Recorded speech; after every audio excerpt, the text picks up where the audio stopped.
बढ़िया नारी मन बंगला पान कोनो कोनो लइका और बढ़िया कपड़ा लगता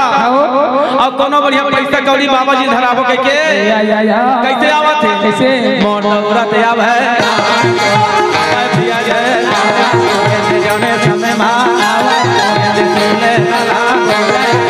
कहना माना ये आवाज आई हो ये बाबा कहना माना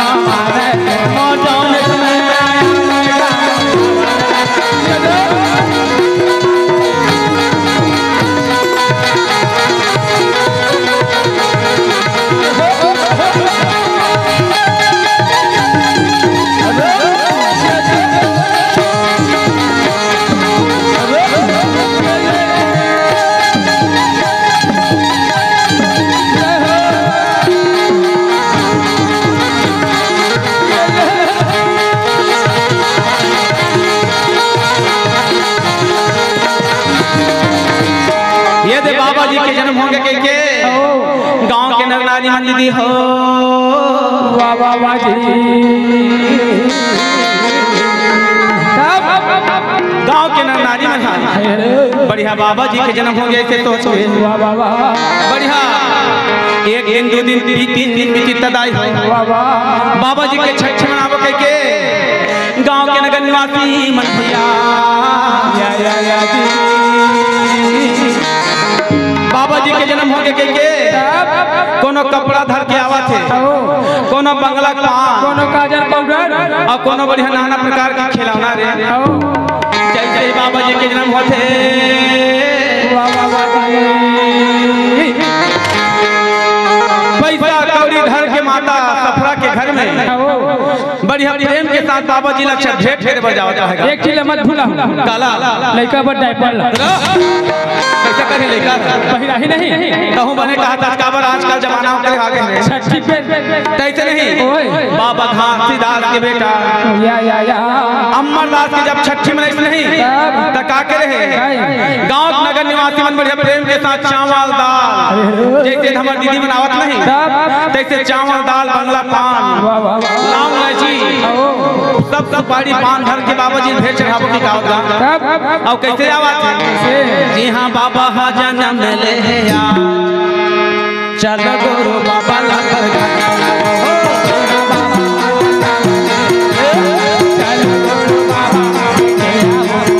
जी हाँ बाबा हा जन्म ले चल गुरु बाबा नाचला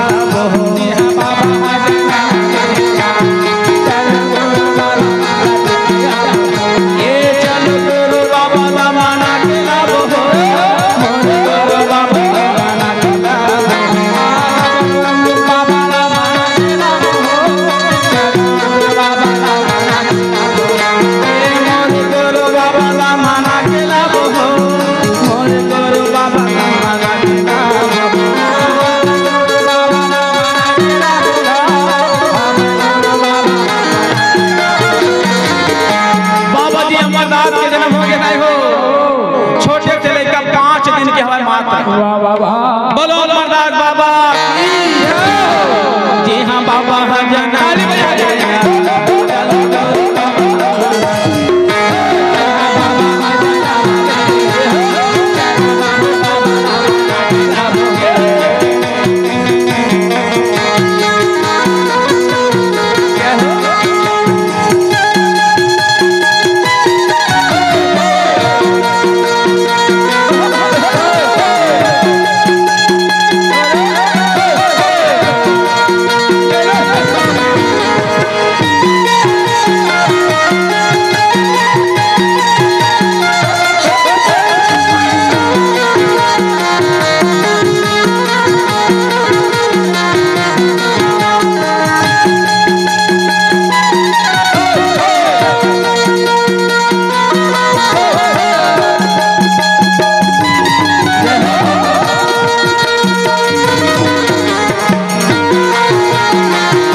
छठी मना बधाई हो। ये काठा लड़का हवा वो हवा काठा ये लड़का नाम बेटी ना ये तो लड़का बड़ी लड़का फिर अभी हो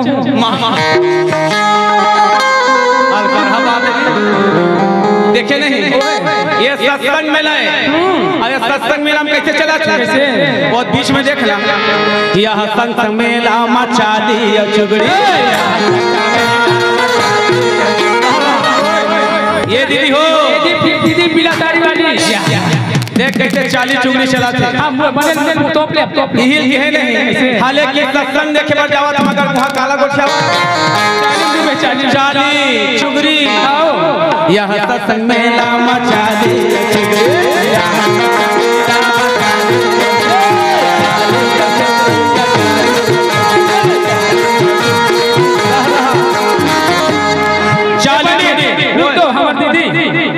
भाविक कुमार साइमन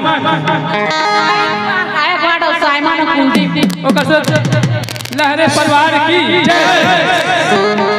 जोरदार ताली बजाओ दाई हो बाबा जी के जन्म छठी हो पंडित ओए मोरो बेटा पे भाविक जा कैसे नहीं ओए मीठी मुस्कान बांधे रोशन लाल मिली के तरफ से हाँ बाबा जी के जन्म कथा में 50 रुपए का दान नहीं भैया बोल बाबा की नहीं चलो बाबा जी के छठी में नाम बताई हो और तुमन बीच में 40 चुगड़ी का था तेलबान करो बहनी हो काबा या हसन साना मचा दिया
मन लड़का है वो ये मन लड़का है बक बक आगे विचार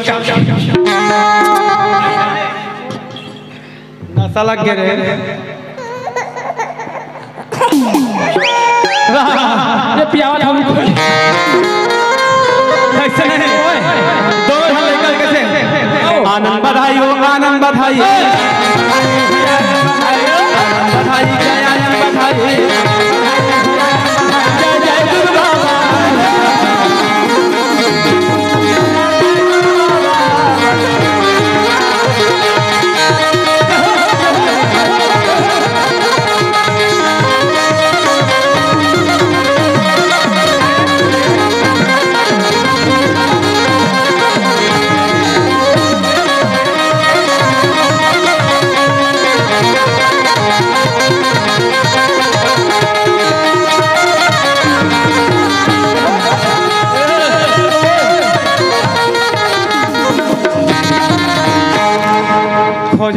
सही का अपना धन बाबा का नाम है का लड़का कहाँ एक लड़का ये ज्ञान बाबा जी के चरणों में पकड़ बेटा ये दे आपका लड़का मन नाचत मगर एक रुपये नहीं का नाम है का नाम दीजिए सकुन बंजारी हमार बहनिया लड़का छठी मनावत के माँ तो 20 रुपये दे रही आज कम लड़का डायपर आई ये और पैसा दे रे ये दे वो लड़का का नाम है विद्यार्थी लड़की वो तो लड़की नाम था भी लड़का जन्म ले लड़की जात हवे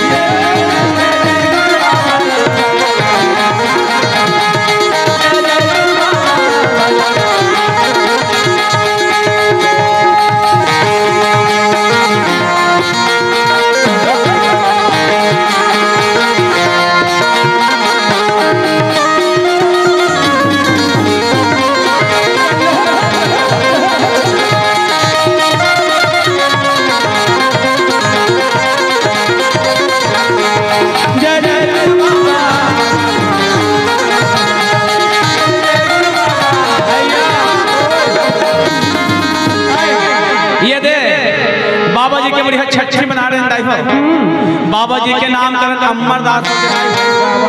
बोलो अमरदास बाबा की ताली बजा के हो अमरदास की जय जयकारा लगाते हुए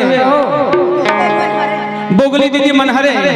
बाबा जी के नामकरण में 20 रुपए के दान दे बाबा जी के नामकरण हो के दाई हो जोरदार ताली बजाओ हाथ उठा के बोलो हाथीराज बाबा की बोलो सत्यनाम बाबा की चलो तोरे सत्य देखे गुरु बाबा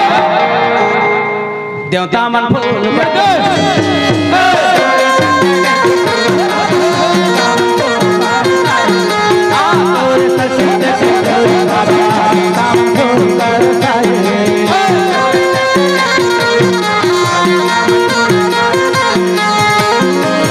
नारी मंगल पर सो गाए हवा बाबा नारी मंगल गाए हवा बाबा नारी मंगल पंथी गाए हवा लाला नारी मंगल गाए हवा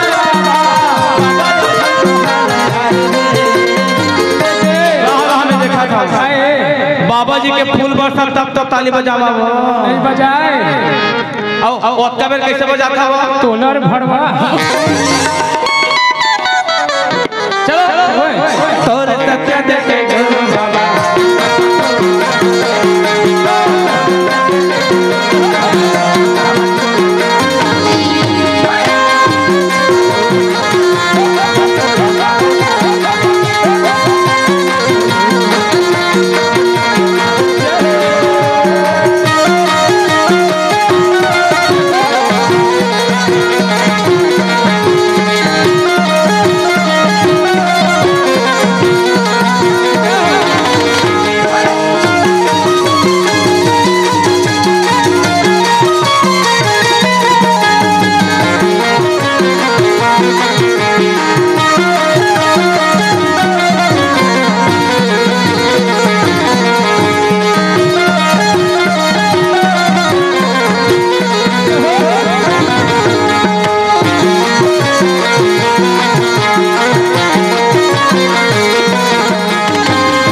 बाबा जैसे जन्म होते दीदी हो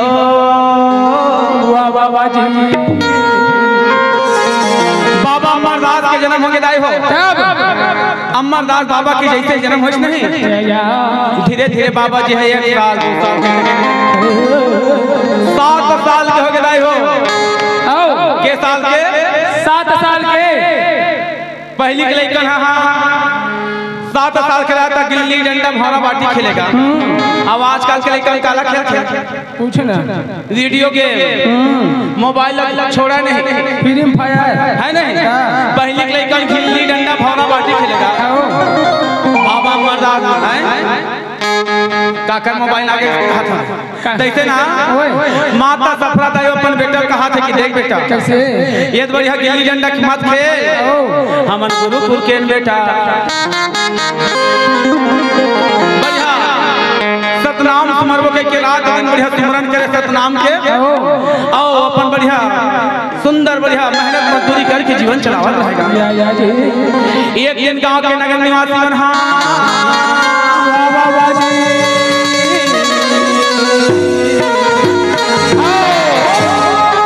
गिरफ्त जंगल में लकड़ी चोरे पर गिर जाए हो दीदी हो ये बहनी हो बाबा अमरदास 7 साल के रह जाए हो तो वही बीच में बाबा अमरदास नहीं माता सफरा बाबा घासीदास जब लकड़ी तोड़े वर्गीस नहीं गांव के जम्मू नगर निवासी मन लकड़ी तोड़े वर्गीस जाई पहले के महाना लकड़ी तोड़े जंगल से और लकड़ी काट के लावा तब बढ़िया घर में चूल्हा जलावा। आजकल तो सब घर में का हो गए गैस हो गए। बोलो सब घर में का हो गया हो सब घर में गैस नहीं हो रहे गैस सिलेंडर हो है गैस सिलेंडर है सब घर में गैस हो है कहा था तुमने ये आदमी मन लोग कहा के कहा था उसने वाला गैस में है ना गैस सिलेंडर सब घर है भैया उसने वाला गैस से कहा पहली माता मन बढ़िया चूल्हा जलावा तो आगी मांग के लाने मांगे नहीं जाए आजकल तो आगी मांगता वो दादा अब अगर आगी मांगी ही नहीं तो सुन गाय नहीं अपने आगे काला इसे रमन रमन के फोड़ पहली दीदी मन नहीं पहली आगे समझावे बढ़िया आगे बनावा है भैया तैसे माता सफरत आई और बाबा घासीदास जब जंगल में लकड़ी तोड़े वर्गीस ना दीदी हो तमरू बाबा क्या कहा थे माँ दाई हमू जाबो कहा था ये दाई महू जाऊं तो हम जंगल में लकड़ी काटे पर कहा था बाबा घासीदास समझाते बेटा जंगल के कारोबार के जंगल में मत जा वहाँ कर तो शेर भालू पक्षी बनवार थे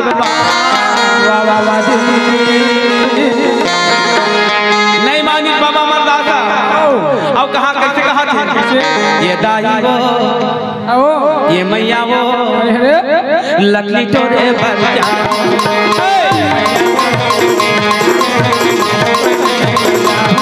दाई वो मैं लकड़ी तोड़े जाऊं हम जाबो मतलब जाबो माँ मैं लकड़ी तोड़े जाऊं ये दाई वो ये मैया वो लकड़ी तोड़े पर जाओ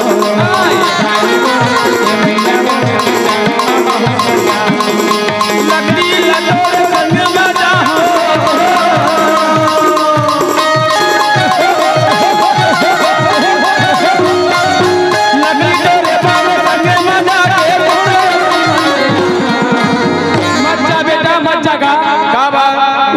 बगीचा है बेटा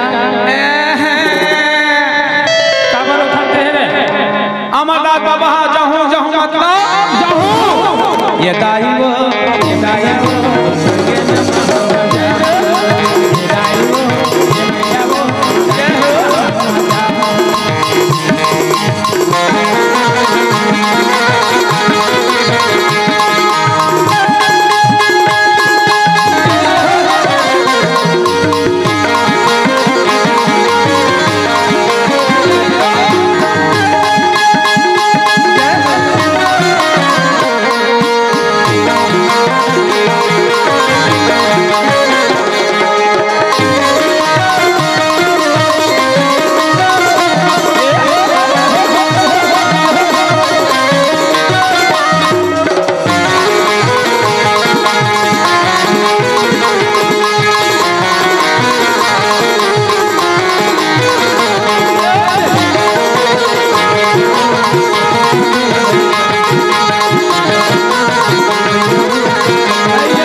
बाबा मरदासा याद देख तो दाई दीदी हो बाबा जंगल में चलती माँ के साथ में उंगली पकड़ के लकड़ी तोड़ा थे मनवा ही समय में कैसे बाबा घासीदास से लकड़ी तोड़ा था ये थी बगल में ये थी माता सफरा बगल में लकड़ी तोड़ा था गलत रहा है अब ये बीच में पेड़ के नीचे में पेड़ के नीचे बाबा अमरदास बैठे हैं और बेटा समझावत ना बेटा कैसे तेती उती मत जाबे काबर ये में बिकट बेंद्रा भालू बेटा ते मत जाबे के समझा है मगर इति बाबा अमरदास लेके जाता है तीन जन कभी नहीं समझा सकता है कौन बोल रहे बोला कि छोड़ा बोल बोल बोला बोल दे माता मन बोला कि नहीं बोला बोल दे तीन जन कभी समझा दे पहली जात है लड़का जा एक जगह बैठ के तो कभी नहीं बैठे। ये देख लड़का देखना कैसे भोंडा तू देख ले भाचा है वो यही भाचा है चल चल चल अब ये देख लड़का देख कैसे नहीं लड़का निकाला कत को समझाने नहीं माने और दूसरा का है गाय बछड़ू पक्षी कत को एक जगह बांध के रख ले नहीं रहा दादा। और तीसरा कतियर बताओ तुम्हें बताओ दाई बता बता तू ही मान तो ऐसे अचरा चाबे रहो सुना था छो क्या जी गुड्डू पापा या उसने कहते कहीं मंगाना रही था कहीं मंगाना है जिसने कहे सुना था गुड्डू पापा होती लाते नहीं तब बढ़िया मेला जाओ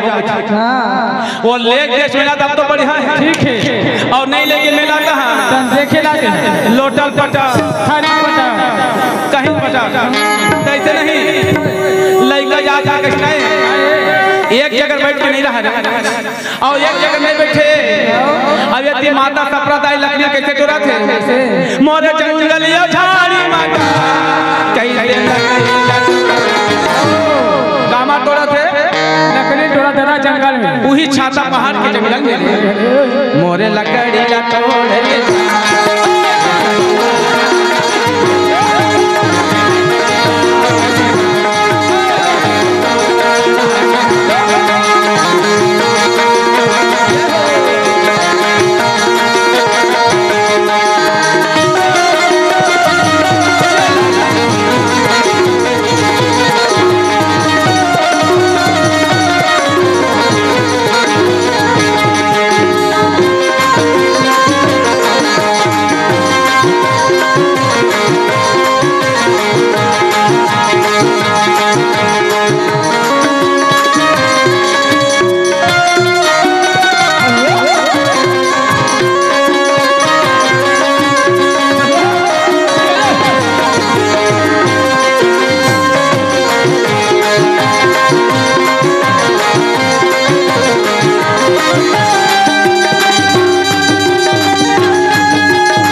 ये सतनाम पिता परीक्षा ले बरावा थे कैसे आवा थे चल बेटा घासीदास आज के रात दिन सतनाम जपर है ना और माता सफरा कहूँ सतनाम जपर है ना चल आज वहाँ से कठिन परीक्षा ले के बाबा घासीदास और माता सफरा से मैया हो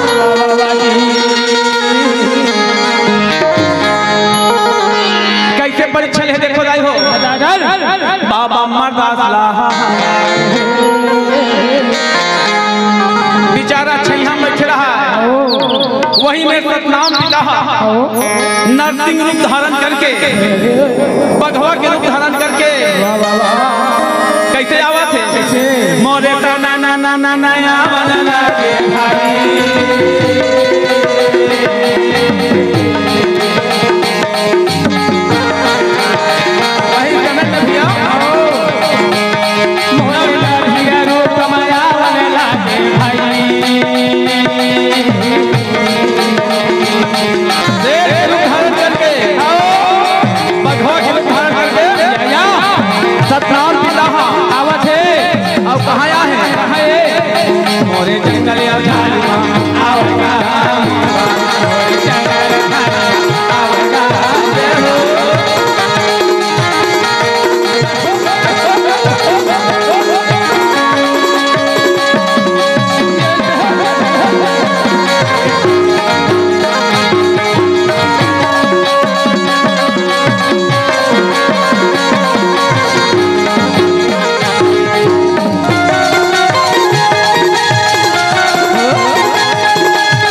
अपन लकड़ी तोड़ा दाई हो मगर कहे नहीं राजा खोजे दांव तमाची खोजे खाओ।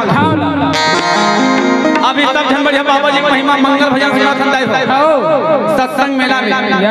ग्राम बंगोली में 3 दिन के बढ़िया सत्संग मेला मारे कहे नहीं दुनिया मान तक कुछ नहीं लेके जावन दाई हो माँ पर खाली हाथ आना खाली हाथ जाना है। वही बात सोच के बाबा घासीदास से लकड़ी तोड़त रहेगा। वही समय सतनाम पिता परीक्षा ले बना है जहाँ बाबा अमरदास बैठे रहे नहीं तेला के हवा की गाठी बना करके याद देखो बाबा अमरदास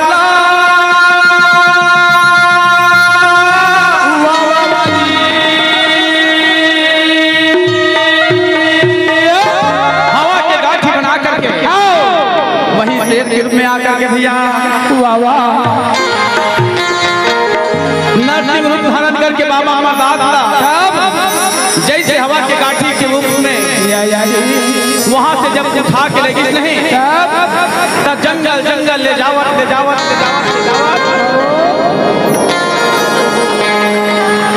बहुत दूर लेके बाबा जी अमरदास ये थी माता सफरदाई और बाबा अमरदास दूर निकल गए। अब यदि बाबा घासीदास माता सफरा लकड़ी चोराई में बुलाया जैसे लकड़ी सकेल के आते नहीं तब अपन स्वामी पूछते बाबा जी कैसे स्वामी बेटा अमरू कहाँ है बेटा अमरू कहाँ है मैं तो लेकर छोड़ के गए हूँ। बाबा जी कहा थे माता सफरा में 2 जगह छोड़े रहे माता सफरा कहा था मैं 2 जगह छोड़े रहे ऐसे कहा मैं दुल्हन जंगल खोटरी पहाड़ी खोटरी कई घंटा हो गया जब दीदी बहनी के हाथ हमरा पूछ देश मोर बेटा हम लोग देखे का नहीं देखे आज खोजत याद है तो बेटा अमरूला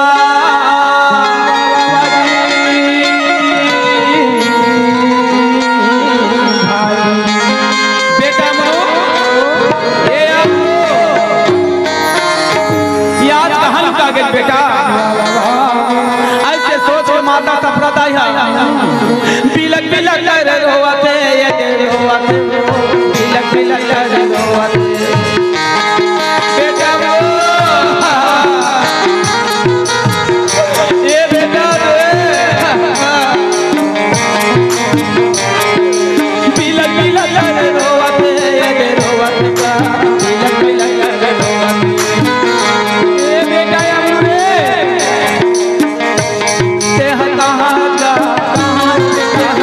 बेटा और अमरूला और बेटा और हिंदा बेटा कति जंगल लुकाए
तो बेटा अमरू नहीं है के माता सफरा दाई कलाप बेटा अमरू ने कहा चले बेटा ये लाला अमरू बेटा अमरू दादी तो जंगल में नहीं जंगल में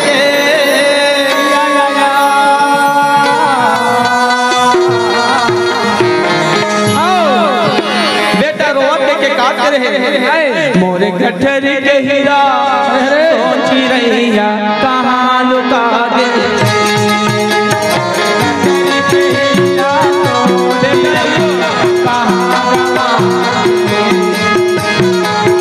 मोरे गठरी के हीरा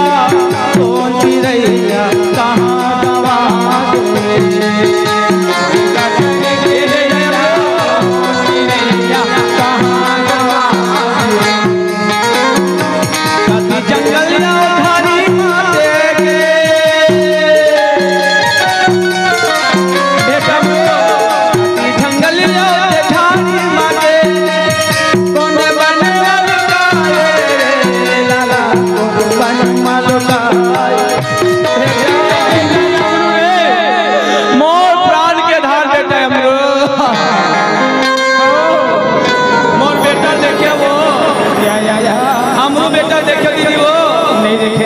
मोर बेटा कहाँ गए भगवान है सतनामरो मोरे गठरी के हीरा सोची रैया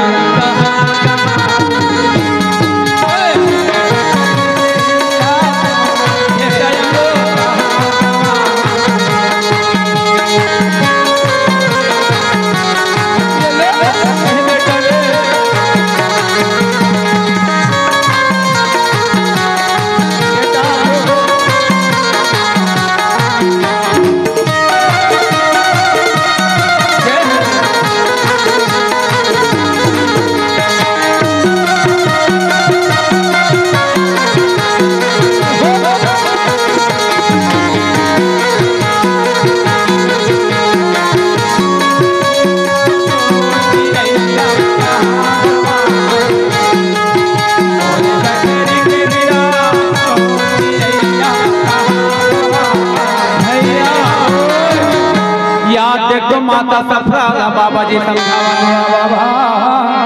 नहीं वो सफरा हमार बेटा अमरुक हो सकते काको सन घर चल दी सोचता तब चल घर डाले देखबो चल जाबो कह के बेटा अमरुक के बा चल जाबो तन अमरदास घर में होई ऐसे सोच के भैया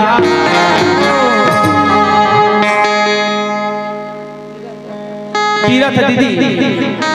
पीपर छेड़ी बाबा जी चरणों में तीरथ मरमाहा कहे नहीं एक गंगा होते काशी तैसे हमारे तीरथ माता तीरथ मरमाहा अब बेटा अमरदास के लापता हो गई से सोच के 50 रुपए के दान दे के जल्दी जल्दी खोज के लान ऐसा माता रोआ था ऐसे कहीं नहीं बाबा जी के चरणों में 50 रुपए के भेंट करे है बोल उसके कुटुंब परिवार माता सफरदाई है रोआ थे कि है भगवान मोर बेटा कब है दाई हो कहां जाए तुम देखो मोर बेटा अमरुल वो कोनो खोज के देखियो का मोर बेटा अमरुल बहुत सुंदर है मोर बेटा बहुत प्यारा है मोर अमरुल बेटा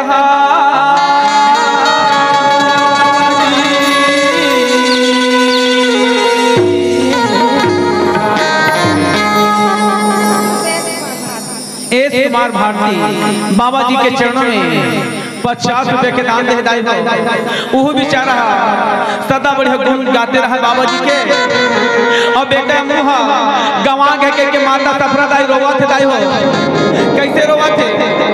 कलब कलब के रोवा थे बेटा अमरू ये अमरदास ते कहां चल बेटा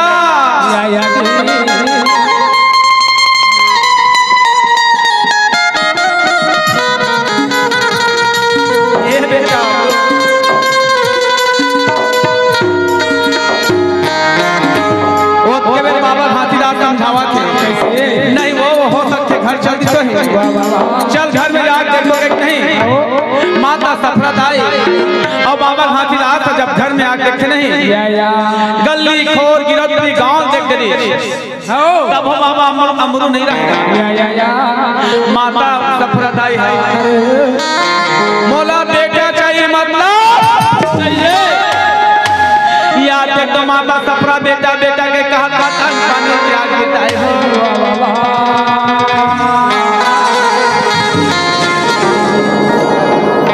मैया हो मैं जज्जा महाभारत में पूछता पूछ ले ज्यादा घर में बेटी बेटा होना चाहिए कि धन दौलत हो मैया ज्यादा घर में बेटी बेटा होना चाहिए कि धन दौलत हो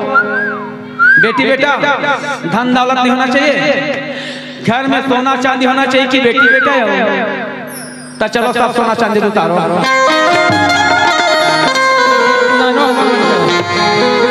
असली गहना है बेटी और बेटा का अब वो बेटा छकमा के तो माता सफरदाई कहा थे आज मोल खाना नहीं चाहिए ना पीना नहीं चाहिए मोल बेटा चाहिए बेटा चाहिए माता सफरदाई है भाई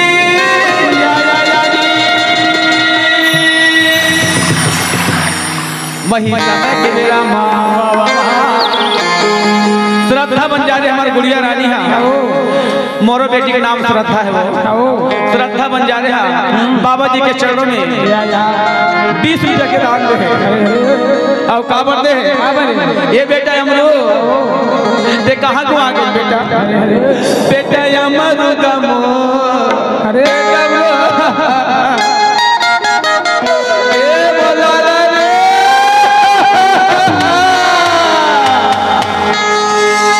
बेटा अमरू गमो कन में लुकाए बेटा भगवान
माता सफरदाई अमरू की याद में भैया बेटा अमरू की याद में एकदम अंग पानी छोड़ एक दिन 2 दिन कहा था 5 दिन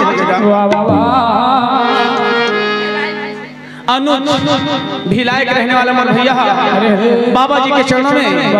20 रुपए के दान दे बेटा अमरू जल्दी वापस आ जाके माता सफरदाई बाबा जी के याद हसीना टंडन बाबा जी के याद में 50 रुपए के दान करे है बेटा अमरू जल्दी आ जाइएगा। अमरू बाबा जी कहाँ गए हैं पता है जंगल में निकल गए मोरे वही समय में आते तो भैया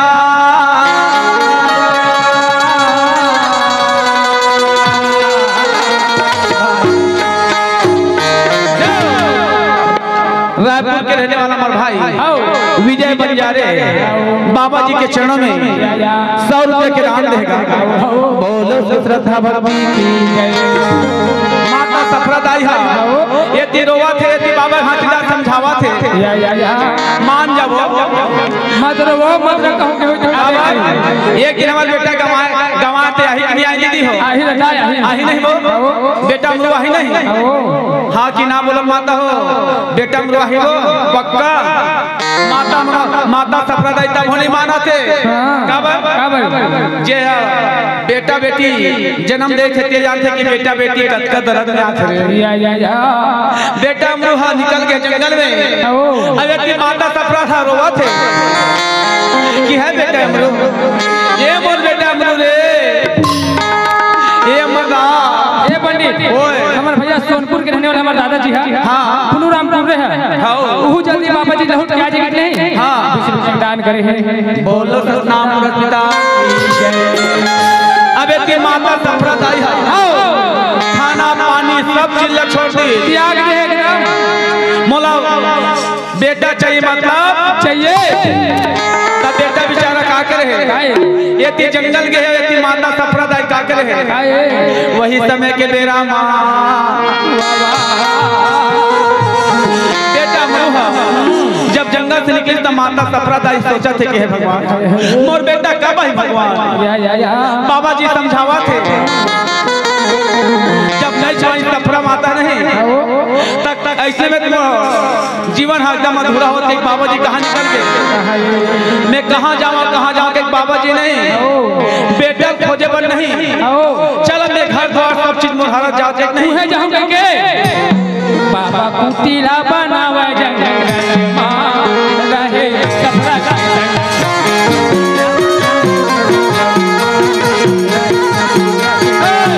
कुटीला बनावा जंगल माँ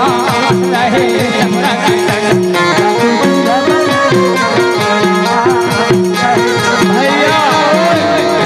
माता सफरा था या केला इतनी घर में हवा है।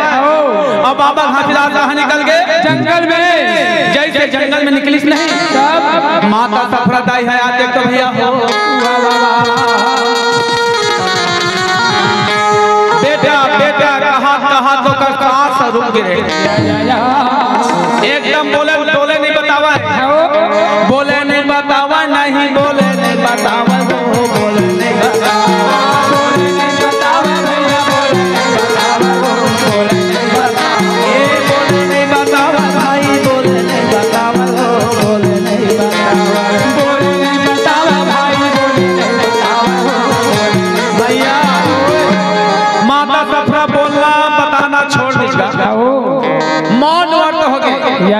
माता सफरा खाना पीना तक को छोड़ दी। काका याद में दीदी हो अपन बेटा की याद में जब खाना पीना छोड़िस नहीं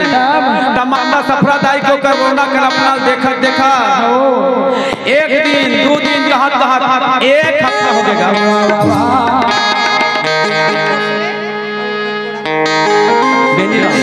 बेनीराम ग्राम कोड़ा पार के रहने वाला भैया बाबा जी के जीवन कथा 50 रुपए के दान दे, बोल उसके श्रद्धा भक्ति की।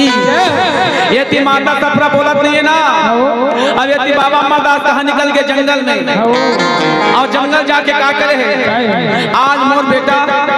मोर पाट के नारी सफरा हरण कर दे बाबा जी। आज ये दुनिया में क्या करूँ के छाता पहला देखे हो, छाता पहाड़ देखे नहीं,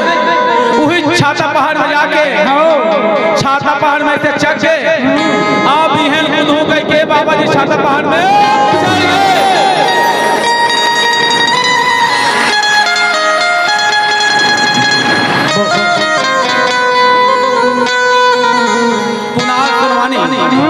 कुणाल सोनवानी रायपुर संतोषी नगर के रहने वाले। अच्छा, सोनवानी परिवार की ओर से 50 रुपए के दान हो हैं। बाबा जी है जल्दी वापस आ जाके अब बाबा जी है कहाँ चल गए दाई हो, छाता पहाड़ में चढ़ गए। अभी हम बुधू में नहीं बाचा बेटा बेटी छूट गए मोर, यहाँ तक के मोर पत्नी सफरा भी खाना पीना छोड़ दे। अब मैं नहीं जाऊँगा के मैं रहूँ का कर है नहीं, ऐसे सोच के छाता पहाड़ ला कूदू का चढ़ आकाशवाणी होते कैसे घासीदास कैसे कर सकते हैं ते संत हो कैसे मर कर बेटा फिर ओकर पैर हर रुक गए। जैसे पैर हर की तो वहां उतर के बाबा जी हां उतर के का करे मोरे बारा गाड़ा लगे लगा ये तके जंगल के लकड़ी देखियो दीदी हो, चंदन शीशम अनेक प्रकार के सुगंधित लकड़ी, जंगल में अनेक प्रकार के सुगंध के लकड़ी रहता है। चंदन शीशम लाली चंदन सफेद चंदन रक्त चंदन ऐसे 1000 प्रकार के चंदन लकड़ी सकेल के अब बाबा जी नहीं अब ये दुनिया में नहीं रहोगे नहीं लकड़ी सकेला। अब यदि माता सफरा बेटा बेटा बेटा कहा बेटा गांव के मन का सोच अबे माता सफरा नहीं है कैसे लागते, माता सफरा नहीं है कैसे लागते। ऐसे सोच के गिरौदरी के नगर निवासी मन का ऐसे हाथ में छूट के हाथ में जब छूट देखी नहीं तब माता सफरा के सांस रुक के रहेगा। माता सफरा के जब सांस रुकिस नहीं भाई के दादा नहीं है कैसे लागते कि गाँव वाला लेके वही तालाब पार दाई हो गिरौदरी बाबा जी के जन्म घाटी में तालाब पार माता सफरा भाई के मन नहीं है के का करे है माता लाहौरा थे चदरिया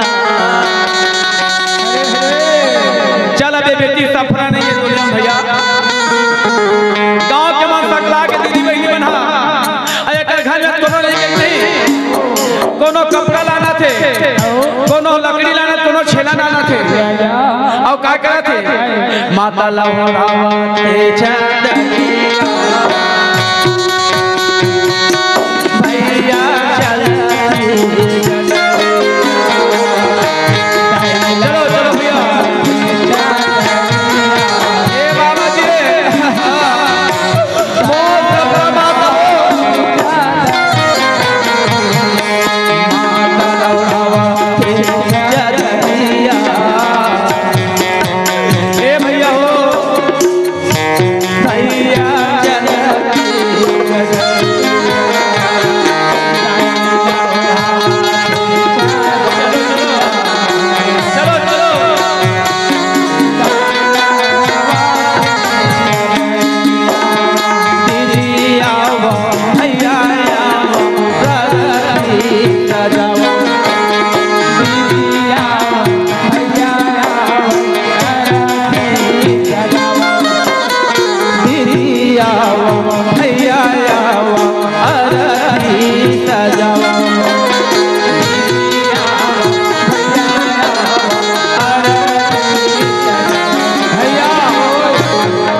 नगर निवासी मन मिल के 4 बांस लमंगा के बढ़िया अर्थी सजावट माता सफरा और सजा के माता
सफरा के याद में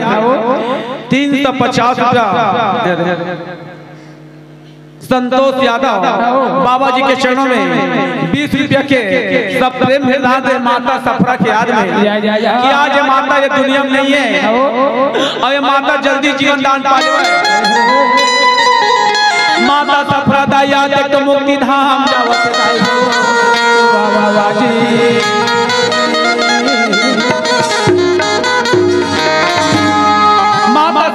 मुक्ति धाम चल दिलाई हो जैसे हमारे समाज के मन बढ़िया माटी देते तैसे माता सफरा दाइला गांव के मन नित्य क्रिया कर्म माटी दे दीजिएगा ये बाबा हाथीदार जंगल में क्या कर रहे बारा गारा लकड़ी के धुनी ला लगाए धुनी ला लगाए बारा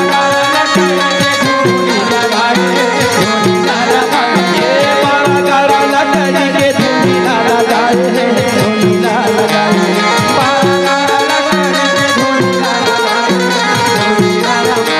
गारा लकड़ी के धुनी ला लगाए और सत्य नाम मन माला खाए मन माला खाए ये मन माला खाए मन माला खाए मन माला खाए मन माला खाए बाबा हाथीदार दया देख तो 12 गड़ा लकड़ी सकेल रहे और अग्नि कुंड में जला के सतनाम के रखत वही समय बाबा जी कौन है सतनाम पिता प्रकट हो रहेगा जोरदार ताली हो बोलो सतनाम पिता की बाबा जी जब अग्नि कुंड जले माता सफरा एती समाधि शरीर बन गए बेटा अमृत हो गए बाबा हाथीदार था जब चंदन के लकड़ी जला के जब समाधि स्थल बने नहीं तकाहो है समाधि स्थल होकर तपत भूमि ला देख देख करके सतनाम पिता प्रकट हो गएगा। बोलो सतनाम पिता कहा करे ये दे अमृत बाबा घासीदास लगे थे कि बेटा घासीदास कैसे एक गुरु बाबा तो धोनी से मैं प्रकट हो गया बेटा आँखी खोल कहा था बोलो गुरु घासीदास बाबा। बाबा घासीदास जब नेत्र खोल के देखते नहीं तब साक्षात सतनाम पिता खड़े रहे। क्या हो गया बेटा का बरते अग्नि कुंड में बैठे है बाबा जी आप तो खुद जाना था कि मोर पत्नी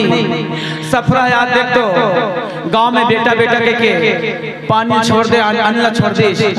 मोर सुंदर कन बेटा मनुष तो हो गांव से याद बाहर मैं का करवा रहूं के ये अग्नि कुंड में बैठ गए बाबा हम बोले दुनिया में नहीं रहने के बाबा जी समझाते कि बेटा घासीदास ये तो परीक्षा में पास हो गए बेटा आज का दिन करुणा में चला आज जावे करते परीक्षा में पास हो गए के वही बाबा घासीदास जिला सतनाम पिता हाथ में कमंडल लाए थे कमंडल के जल बाबा जिला बोलो सतनाम पिता की कमंडल के जल अधीश नमन भैया हो बाबा घासीदास कहते मैं नहीं माना तो बात ये दुनिया है आज देख दो सच बात के मानने वाला नहीं है और झूठ बारीक बात मानने वाला है मैं तोर बात नहीं माना देखो ना ते मन भरमाए बनाते हर किसी के बेटा तो भरमावत नहीं आओ अगर परीक्षा लेना ले ले कहां से परीक्षा लेओगे थे ऐसा मान दे बेटा जाओ दे मृगा हमारे है जंगल की मृगा मरे है बोला जा एक बूंद अमली चुहा दे अगर वो जीवित हो जाए तब तुम्हारे में ना बैठेगा बाबा घासीदास सदाई बाबा घासीदास वही जगह के है और अमृत भी पुड़िया के मुंह कमंडा से निकाल जब मृगा के होकर मुंह में छोड़े नहीं मुर्गा उठ के कैसे भागे मोर दौड़ा न लागे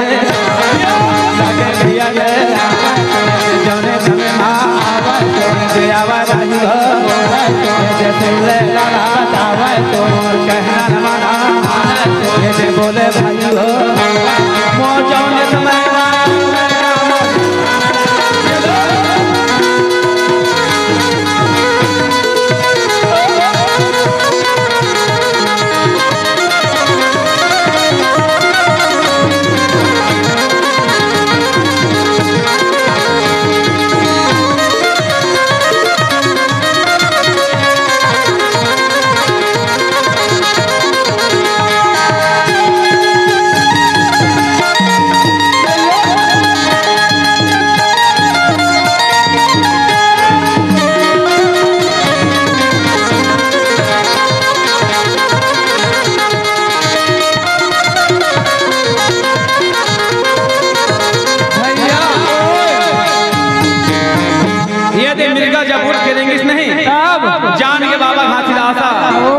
ये था सहिच में अमृत है अब बाबा घासीदास कह दे कि जा बेटा घासीदास अब जा तो गिरत जा तोर बेटा अमरू जरूर वापस आई वो कहीं नहीं गए बेटा बात तोर परीक्षा ले जंगल में खोए है जा तो पार किनारे सफरा तक आई जा गिरत में जाके जब बाबा घासीदास अमृत रूपी जल दे नहीं तक कमंडल के जल पकड़े पकड़े बाबा जी कैसे आवा थे गिरत बस्ती में आवा थे अब कैसे आवा थे धीरे धीरे गुरु बाबा आवन लगे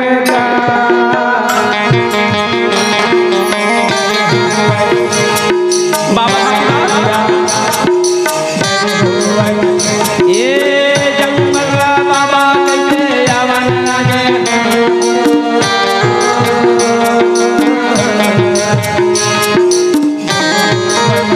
कमंडल से जल पकड़ के गिरदा पूरी बाबा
अब जीवन दान होने वाले हदाई हो।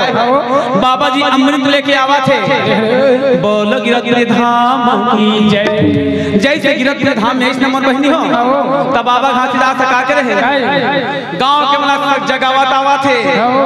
जागो जागो हो मोर संतो तुहिला जगाए बनया,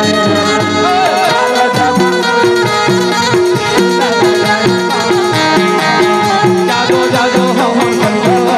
तुहिला जगाए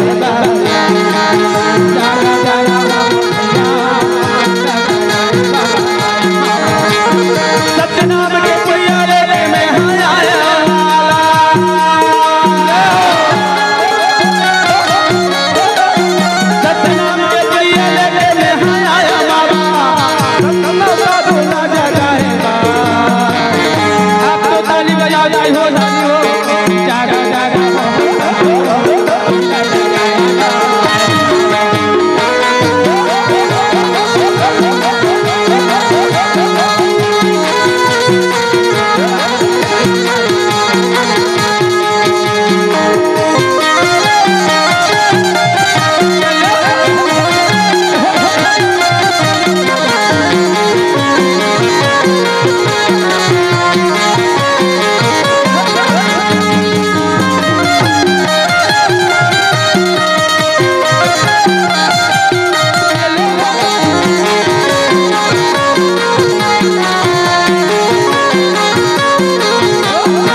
समाधि शरीर बना है। यदि बाबा घासीदास कमंडल से जल लेके आवत आई हो, बाबा घासीदास जब कमंडल से जल लेस नहीं का बताओ दीदी हो गांव के मन सियान बना सकेली ऐसने सियान न बना सकला है नहीं जैसे। और 6 महीना के बाद आ रहा है दीदी हो बाबा जी के महीना के बाद दीदी हो 6 महीना के आधा साल के बाद, और जब आधा साल के बाद ऐसे नहीं तो का शरीर में जितना भी दाढ़ी मुछा रहा के थे लड़का जात के तैसे दाढ़ी मुछा एकदम पार गांव के मन कोनो चिन्ह है त कोनो चिन्ह नहीं सकी त एक जन से यहाँ लगे थे कि भैया हो ये मोर घर के मोर नारी कहाँ है के थे नारी पूछा था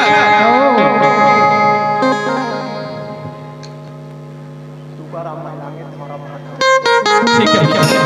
तुकाराम महिलांगे ग्राम धारा भाषा रहने वाला बाबा जी के चरणों में बाबा जी अमृत प्राप्त कर ली जैसे सोच के 50 रुपए के दान रहे बोलो उसके श्रद्धा भक्ति की मगर का है बाबा घासीदास है जंगल से जब वापस ऐसे नहीं तब अपन पाठ के नारी सफरल खोजी गाँव सियान मल्ला की दादा हो भैया हो मोर पत्नी सफरा कहाँ है गाँव के मन कहते कोना कहाँ से नहीं भैया मैं तुम्हारे गांव घासी है तोला तेमल घासी बरोबर नहीं लागा ऐसे कहत अंत में झले का पहचान में करी अच्छा तुम ही घासी है लगा अमरदास के पिताजी कहा हाँ वही है तोर बेटा मुँह गवा के है और तोर घर के पत्नी हम मांग के गाँव के का करते हैं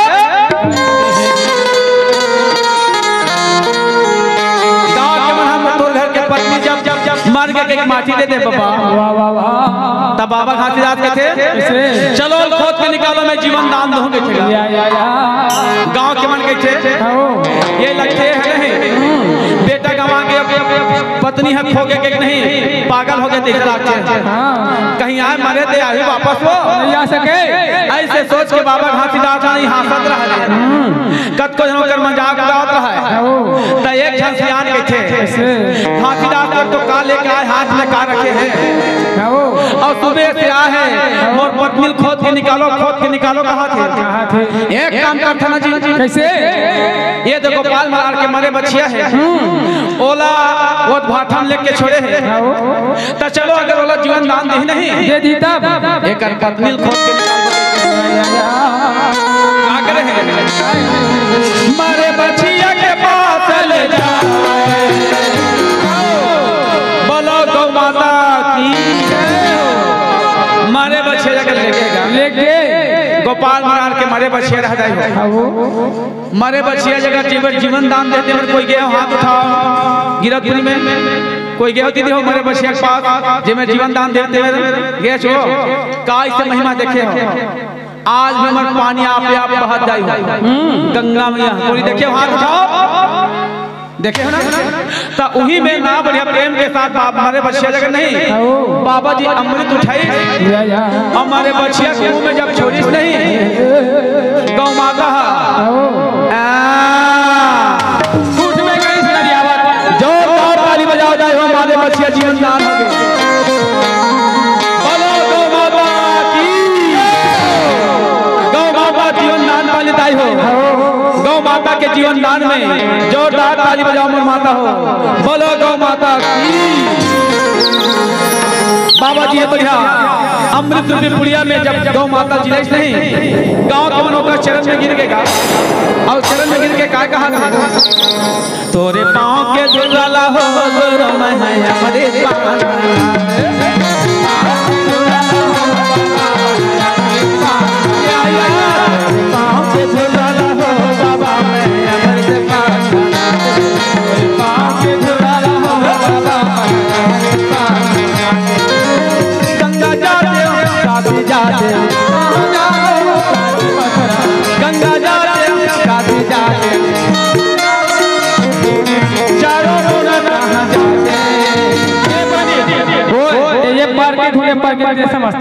ऐसे स्वर्गीय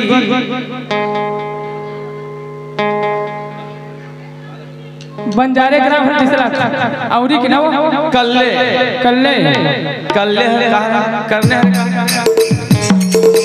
करने राम बंजारे ग्राम सारखी के रहने वाला है बाबा जी चरणों में 20 रुपए के दान दे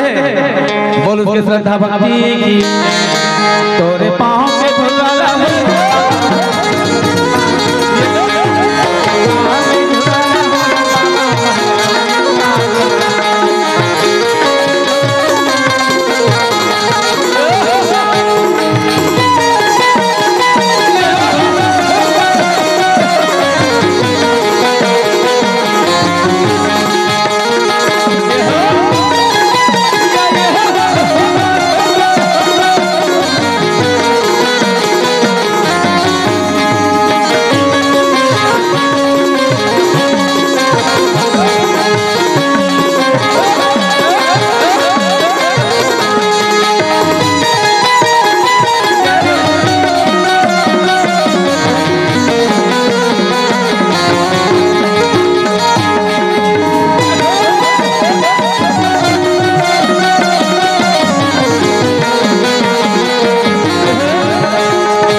बाबा जी के चरणों में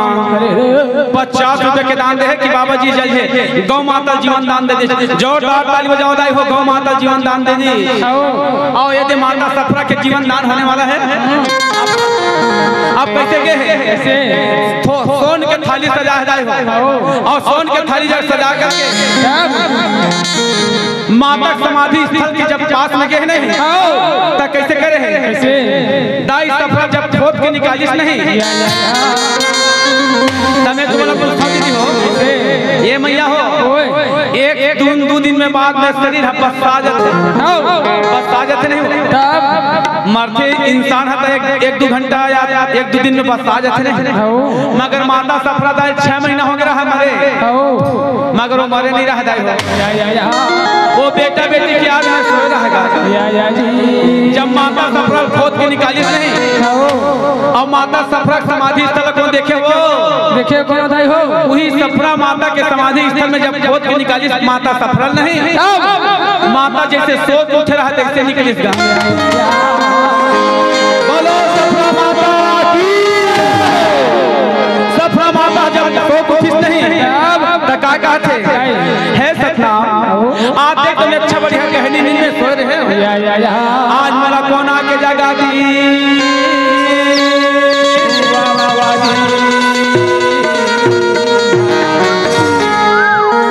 तब बाबा जी क्या करे हैं, माता सफरा के लिए अमृत बना है और अमृत बना के जब माता सफरा पिला है नहीं, माता के आंखें खुल गए और माता सफरा दाई बढ़िया अपन पति के जन्म बनाएगा। बोलो सफरा माता की। माता सफरा दाई बढ़िया प्रेम के साथ आनंद कैसे बना है, कैसे चरण के भैया लगा था स्वामी हो, चरण के भैया लगा था, चरण के भैया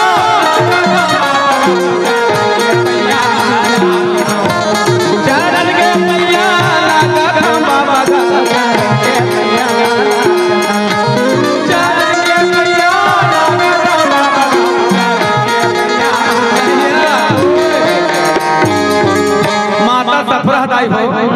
अपन स्वामी के चरण बना है कि है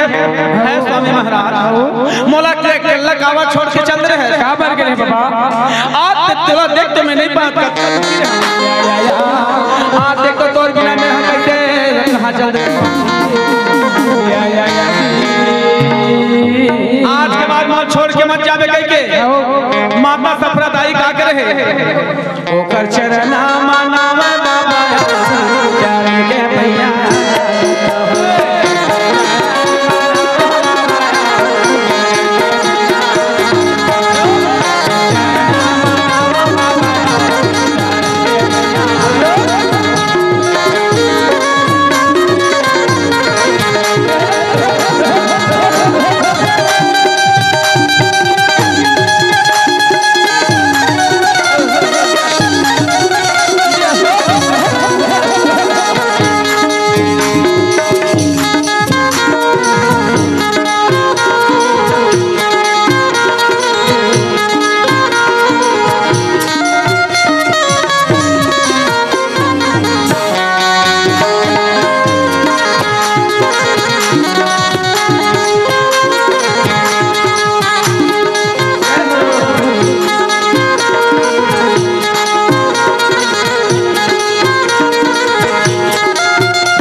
देख तो भैया हो। वाह वाह वाह जी। पंडित जी हमारे भैया अयोध्या कुमार बंजारे हैं बाबा जी के चरण कमल में। अच्छा सफरा मिया जीवन दान करे के हाँ 20 रुपए के दान करे भैया। बोलो कर श्रद्धा भक्ति की जय। ये दे माता सफरा दाई है बाबा जी के बढ़िया आशीर्वाद से जीवन दान पाली और दोनों हैं जब जीवन दान पाइस नहीं गौ माता सफरा दाई है तो गौ माता अपन घर में आगे और माता सफरा दाई गिरत बस्ती में आगे जैसे ही बस्ती में आते भैया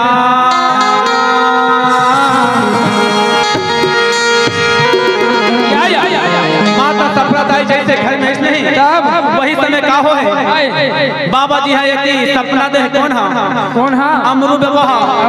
की दाई में आज अमृतसर में ज्ञान पावत है। कहाँ के है वहाँ ज्ञान पावत है वो तभी दिन से याद है हो माता सफरा अपन पति चरण बना है हो। आजकल के माता मन अपन पति चरण बनाता वो कौन बनाते हाथ उठाओ अपन पति चरण कौन बनाता दाई हो। अरे दादा रे कहाँ सत्संग सुने वाला एक ते बस मनाता छो कत्ता बेर मनाता ले तो भूल याद नहीं मतलब मनाना चाहिए कि नहीं मनाना चाहिए दीदी हो तुम बताओ। मनाना चाहिए। पति मेरा उस पार है पति चरण मनाना चाहिए कि नहीं मनाना चाहिए? मनाना चाहिए। पहले कौन पति चरण मनावा है, आजकल उल्टा हो गए हैं। कैसे? पति चरण नहीं मनावाते, काका चरण आते काका रे पति मन। हाँ पति चरण मनावत मोरे पे। अरे पहले के मन हाथ सती सवित्री रहा, कभी झूठ नहीं बोले। हाँ आजकल के बहनी मन तो एक कल में झूठ बोलते, कहाँ दीदी से के नहीं मार्केट जा रहे हैं। हाँ अब कहाँ हमें वो घर में आगे बारे जी। और हमारे भैया मतलब को गलती है, भैया मतलब पूछबे कहाँ आज का काम में हवा धुने आज के बिना काम में करा था, मिस्त्री काम में लगे हम। अब तू कहाँ बैठे थे? वो मिस्त्री वाला है नहीं, ऐसे नहीं। हमारे संगी साथी भाई मन आज का झूठ लबरा हो गया, टेकन नाथ नहीं। हमारे दीदी मन हाँ कैसे हो गए, हमारे दीदी मन के एक ठक अच्छा नहीं लगा था। कति बात बता, पहली दीदी मन कैसे करे बढ़िया दम दम ला बढ़िया मुंह ढाक करेंगे। आजकल क्यों अपन बड़े देखी नहीं, छोड़ना है भैया लाके यही बात है। वो ऐसा अपन से बड़े हो गए तो देख सर झुका के नीचे नीचे वो नारी नो है। कहा रे नरवाई नरवा नहीं, वो नारी नो है। माता सफरा दाई है जब बढ़िया अपन सोए हुए नींद जब जागिस नहीं आप चल पति महाराज अब बढ़िया सुखा जीवन बिताबो कहीं गिरत बस्ती मांगेगा। वो के बेल बाबा अमरनाथ का सपना देवा थे, ये मैया वो मैं दूर घर आवा था कह के बाबा अमरनाथ समय आवा थे, घोड़ा में सवार होके आवत आई हो, मोरे घोड़ा में सवार होके आवे भाई।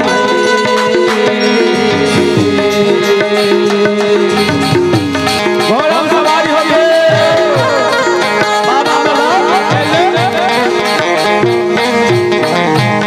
बाबा मोरे घोड़ा में सवार होके आवे भाई।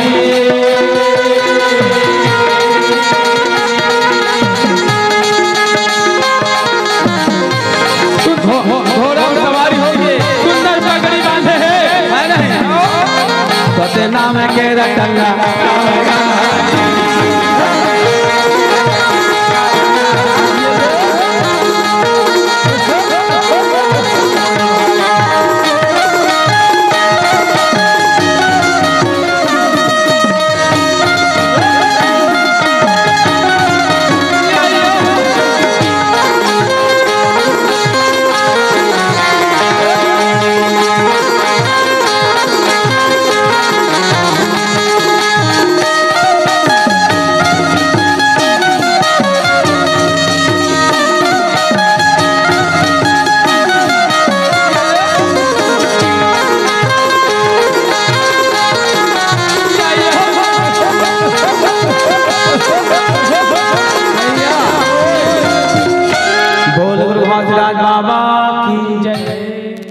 संगवारी हो आप मन ला ये वीडियो हाँ बने लागी सही तो ये वीडियो ला लाइक करहू, कमेंट करहू और शेयर जरूर करहू। और हाँ संगवारी हो मोर चैनल में नवा आए हो तो मोर चैनल ला सब्सक्राइब कर देहू।